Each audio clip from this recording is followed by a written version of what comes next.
Hi, ako nga pala si Terence James Ausolis.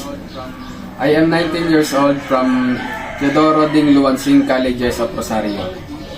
My technology is a 5-blade clip pan. The advantage of 5-blade clip pan is space saving. Dito pwede mo siyang ilagay kahit saan o kahit saan mo gustong dalhin. Halimbawa sa kusina nyo, sa salas nyo, pwede nyo siyang dalhin doon. Yun ang nagagawa ng space saving nito. Tapos, target airflow. Ito yung hindi na siya naikot gaya ng mga normal electric fan. Dito halimbawa, tinutok mo dyan. Ang hangin yan, paparon lang, diretsuhan lang doon. Tapos, cost effectiveness. Ito yung yung mas mura mo siyang mabibili kumpara doon sa mga electric fan na naikot, yung mga stand fan, mga ganon. Mas mura to kumpara doon. Kasi ito siguro mga nasa 200 plus lang ang isang piraso. Tapos ay versatility. Ito yung kahit saan ka magpunta, halimbawa ay may travel kayo, papunta kayo ng office nyo, sa mga gagala kayo, magka-camping kayo. Basta meron kang mapapagsaksakan, mapapagana mo siya, pwede mo siyang madala, pwede mo siyang magana. Doon naman tayo sa disadvantage nito. Ang disadvantage nito ay limited speed control. Kasi wala na siyang number, wala na siyang number 1, number 2, number 3. Tapos ay noise. Siyempre, sa electric pa na to, asahan mo na agad yung ingay niya pag naikot. Yung pinaka-LC niya, talagang maingay ito.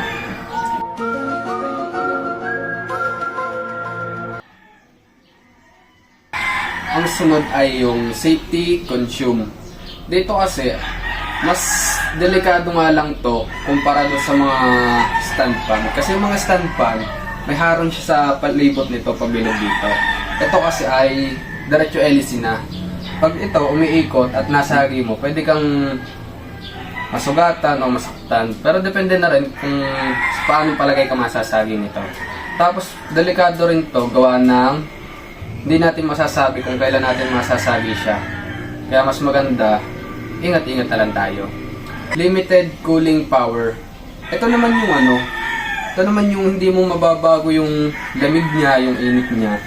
Kasi ito, diretso ikot lang siya. Pag buhay mo sa kanya, diretso gana na, diretso hangin. Kung mainit man ang panahon, edi asahan mo na rin na mainit din yung mailalabas niya. Kasi yung hangin nito ay normal lang, kontrolado lang. Yung balance lang. Hindi siya number 1, number 2, number 3. Na pagka nag-number 3 ka sa electric fan na stand fan, malakas yung hangin niya, mas nalamig yung hangin. Dito kasi, kung ano yung klima ngayon, halimbawa ay mainit, tapos ay gumamit ka nito, mainit din yung ilalabas ng hangin, pero hindi naman totally na sobrang init. Kumbaga balance lang. Tapos, ang epekto naman nito sa society, yun nga, mas mura siya, madaling-dalhin kahit saan, pwede mong gamitin kahit saan, hindi na siya nagko-consume ng space, kahit saan mo siya ilagay, pwede, basta may saksakan, yun lang. Tapos ay one click lang na one click, mabubuhay na siya. On-off lang ang pinaka-power button na rito. Wala ka nang i-adjust na number 1, number 2, number 3, ganun lang. Kumbaga, pagkasaksak mo, buhayin mo lang, okay na agad. May electric fan ka na, nagana na, hangin na siya. Yun lang, salamat po.